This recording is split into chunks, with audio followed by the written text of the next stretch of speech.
Hello baby, baby ഒന്നുകൊണ്ട് tension അടിക്കണ്ട. എന്റെ ഹസ്ബൻഡിനെ ഞാൻ എന്നേക്കുമായി നമ്മുടെ ലൈഫിൽ നിന്ന് ഒഴിവാക്കും. എന്നിട്ട് അയാളുടെ കോടിക്കണക്കിന് വരുന്ന സ്വത്തുക്കൾ നമ്മുടേതാക്കാം. അങ്ങനെയാണെങ്കിൽ നീ എന്തിനാ ഇങ്ങനെ വെച്ചു നീട്ടുന്നത്? അയാളെ ഉടനെ തന്നെ അങ്ങ് തീർത്തൂടെ? അത് ശരിയാവില്ല. അതെന്താ? ഞങ്ങളുടെ കല്യാണം ഇപ്പൊ കഴിഞ്ഞതല്ലേ ഉള്ളൂ. ഇപ്പോൾ തന്നെ അയാൾക്ക് എന്തെങ്കിലും പറ്റിക്കഴിഞ്ഞാൽ എല്ലാരും ആദ്യം സംശയിക്കുന്നത് എന്നെ ആയിരിക്കും. ബേബി പറയുന്നതിൽ കാര്യമുണ്ട്.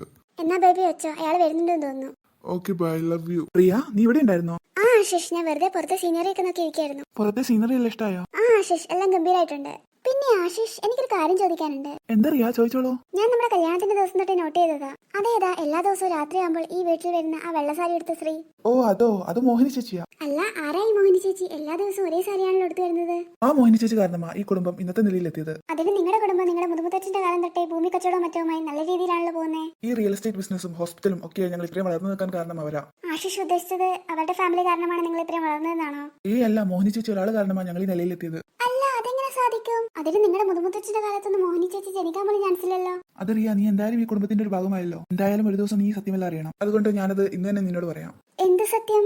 പണ്ട് തലമുറകൾക്ക് മുമ്പ് എന്റെ മുതുമുത്തച്ഛന്റെ കാലത്ത് അന്ന് ഞങ്ങളുടെ കുടുംബത്തിന് സ്വന്തമായി കുടുംബപ്പേരല്ലാതെ വേറൊന്നും തന്നെ ഇല്ലായിരുന്നു. ഒരു ദിവസം എന്റെ മുതുമുത്തച്ഛൻ ജോലി അന്വേഷിച്ച് നടക്കുന്നതിനിടയിൽ ഒരു മരത്തിൽ ഒരു ആണി തറച്ചിരിക്കുന്നത് കണ്ടു. പണ്ടേ കൗതുക ലേശം കൂടുതലുള്ള ആ മുത്തച്ഛൻ ആ മരത്തിൽ നിന്നും ആ ആണി വലിച്ചൂരി. എന്നിട്ടോ? മുത്തച്ഛൻ വലിച്ചൂരിയ ആണി ഒരു സാധാരണ ആണി അല്ലായിരുന്നു. പിന്നെ ആ മരത്തിൽ ഒരു യക്ഷിയെ തളിച്ചിട്ടുണ്ടായിരുന്നു. മുത്തച്ഛൻ ആ ആണി വലിച്ചൂരിയപ്പോൾ ആ യക്ഷി സ്വതന്ത്രയായി. ആ യക്ഷിയാണ് മോഹിനി ചേച്ചി. ചുമ്മാ ഓരോന്ന് പറയില്ലേ. യക്ഷിയൊക്കെ രക്ഷപ്പെടുത്തി കഴിഞ്ഞാൽ ആ യക്ഷി എന്താ ചോര ഓടിക്കാണ്ടിരിക്കുവോ? മോഹിനി ചേച്ചി ആ ടൈപ്പൊന്നല്ല. അന്ന് അവരെ രക്ഷിച്ചതിന് പ്രതികാരമായി അവർ ഇന്നും ഞങ്ങളുടെ കൂടെ തന്നെയുണ്ട്. വെറുതെ പറയുന്നില്ല ഇതെല്ലാം. ഞങ്ങൾക്ക് ഈ റിയൽ എസ്റ്റേറ്റ് ബിസിനസ് എങ്ങനെയുണ്ടായിരുന്നു നീ വിചാരിക്കുന്നേ? പണ്ടൊക്കെ മോഹിനി ചേച്ചി വലിയ തറവാടുകളൊക്കെ പോയി അവിടെ ബാധയുള്ളതുപോലെ കാണിക്കും. പ്രേതമൊക്കെയുള്ള ഒരു പ്ലോട്ട് ആകുമ്പോൾ സാധാരണ ആരും വാങ്ങാൻ പോകില്ലല്ലോ. മാത്രമല്ല അവിടെ താമസിക്കുന്നവർ എങ്ങനെയെങ്കിലും അത് വിറ്റുപോകാനേ ശ്രമിക്കൂ.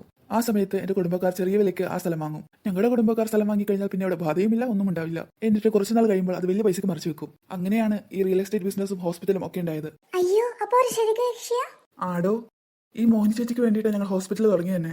എനിക്ക് മനസ്സിലായില്ല. മോഹിനി ചേച്ചിക്ക് അങ്ങനെ ആരെയും കൊന്നു ചോരടിക്കാനൊന്നും ഇഷ്ടമല്ല. അതുകൊണ്ട് ഞങ്ങളുടെ ഹോസ്പിറ്റലിൽ ആൾക്കാർ ഡൊണേറ്റ് ചെയ്യുന്ന ബ്ലഡിൽ ഒരു പങ്ക് ഞങ്ങൾ മോഹിനി ചേച്ചി കൊടുക്കും. ഭാഗ്യം. അപ്പൊ നമ്മളെയൊന്നും ചെയ്യില്ലല്ലേ? നമ്മൾ ആരും ഒന്നും ചെയ്യില്ല, നീ പേടിക്കൊന്നും വേണ്ട. പിന്നെ നമ്മുടെ കുടുംബത്തിനോട് ആരെങ്കിലും എന്തെങ്കിലും ദ്രോഹം ചെയ്താൽ അവരെ മോഹിനി ചേച്ചി വെറുതെ വിടില്ല. അയ്യോ, എന്ത് പറ്റിയടോ? അല്ല, കുടുംബത്തിന് ദ്രോഹം ചെയ്യുന്നവരുടെ കാര്യം അയ്യോ എന്ന് പറഞ്ഞ. നീ പേടിക്കണ്ട, നമ്മുടെ കുടുംബത്തിന് ഒരൊറ്റ ശത്രു പോലും ഇല്ല. അവരുടെ എല്ലാം കാര്യത്തിൽ മോഹിനി ചേച്ചി തീരുമാനമാക്കി കൊടുത്തിട്ടുണ്ട്. എന്നാ ശരിയടോ, എനിക്കൊരു ബിസിനസ് മീറ്റിംഗ് ഉണ്ട്, ഞാൻ ഇറങ്ങട്ടെ. ബൈ. ഹലോ.